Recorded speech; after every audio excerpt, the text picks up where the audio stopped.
ఆంధ్రప్రదేశ్ రాష్ట్రంలో డిఎస్సి నిర్వహణ మరియు విద్యార్థుల సమస్యలపై కూటమి ప్రభుత్వంపై వైఎస్ఆర్సీపీ తీవ్ర స్థాయిలో విరుచుకుపడింది. చంద్రబాబు పుట్టినరోజు కానుకంటూ నిర్వహించిన మెగా డిఎస్సి అసలైన దగా డిఎస్సిగా మారిందని వైఎస్ఆర్సీపీ జాతీయ అధికార ప్రతినిధి మాజీ ఎంపీ మార్గాని భరత్ విమర్శించారు. డిఎస్సి ప్రశ్నపత్రం లీకేజీ నుంచి పోస్టులు అమ్ముకోవడం వరకు అనేక అక్రమాలు జరిగాయని, దీనికి విద్యాశాఖ మంత్రి నారా లోకేష్ పూర్తి బాధ్యత వహించాలని డిమాండ్ చేశారు. జాతీయ స్థాయి క్రీడాకారుడు గోల్డ్ మెడలిస్ట్ అయిన దుర్గయ్యకు ఇప్పటి వరకు ఉద్యోగం ఎందుకు ఇవ్వలేదో విద్యాశాఖ మంత్రి నారా లోకేష్ జవాబును చెప్పాలని నిలదీశారు.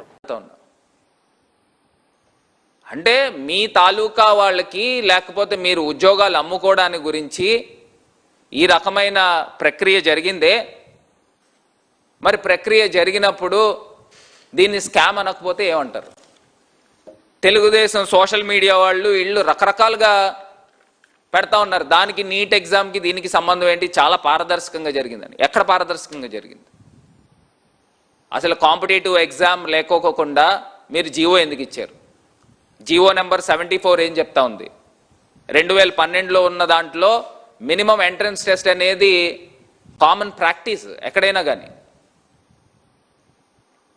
మరి ఎందుకు ఉద్యోగం ఆ కామన్ ప్రాక్టీస్ని మీరు ఎందుకు సడలించి without any examination entrance examination అని ఇచ్చారనేది నా తాలూకా ప్రశ్న. ఇది కాకుండా అసలు మీరు ఏదైతే స్పోర్ట్స్ కోటాలో ఉద్యోగాలు కల్పించారో దానికి అసలు క్రైటీరియా ఏంటి? దానికి సంబంధించి సెలక్షన్ కమిటీ ఏ రకంగా సెలెక్షన్ చేశారు? దానికి బేసిస్ ఏంటి? నేను చాలా సర్టిఫికెట్స్ చూశాను. ఆ సర్టిఫికెట్స్లో ఏవైతే ఒక మెయిన్ సర్టిఫికెట్ నేషనల్ లెవెల్లో ఇంటర్నేషనల్ లెవెల్లో అనేది ఒక మెయిన్ సర్టిఫికెట్తో పాటు ఇంకొకటి బ్యాకప్ సర్టిఫికెట్ కూడా 2 సర్టిఫికెట్స్ ఇవ్వాలి. నేను చాలా సర్టిఫికెట్స్లో ఒకటే సర్టిఫికెట్ పెట్టిన వాళ్ళకి ఉద్యోగాలు ఇచ్చిన సందర్భాలు చూసినాం. మరి ఎక్కడ పారదర్శకంగా జరిగింది అని అడుగుతా ఉన్నా. ఎక్కడ జరగలేదే.